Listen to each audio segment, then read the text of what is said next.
সবাইকে হ্যালো, চলুন আজ একটা দারুণ ইন্টারেস্টিং ইংরেজি শব্দ শেখা যাক। শব্দটা সহজে মনে রাখতে আসুন একটা গল্প শুনি। ধরুন রিনা নামের একজন পরীক্ষার জন্য বেশ মন দিয়ে পড়ছে। তো পড়তে পড়তে ওর মনে হলো বইয়ের একটা চ্যাপ্টার থেকে প্রশ্ন আসবেই, মানে ওটা খুব গুরুত্বপূর্ণ। ওর কাছে কিন্তু কোনো প্রমাণ নেই, শুধু মন থেকে একটা হালকা ধারণা হচ্ছে। এই জিনিসটাকে কি বলে বলুন তো?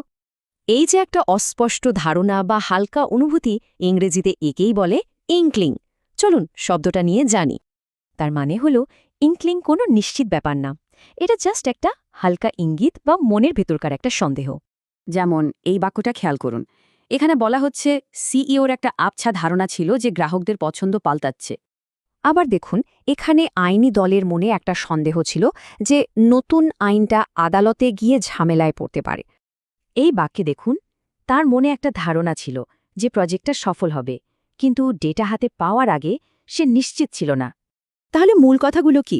ইঙ্কলিং হলো একটা অস্পষ্ট ধারণা, কোনো নিশ্চিত ব্যাপার না, শুধু একটা ইঙ্গিত মাত্র। এবার একটু ভাবার চেষ্টা করা যাক আমাদের কখন এমন ইঙ্কলিং হয়েছিল। এটা মনে করলে শব্দটা সহজেই মনে থাকবে।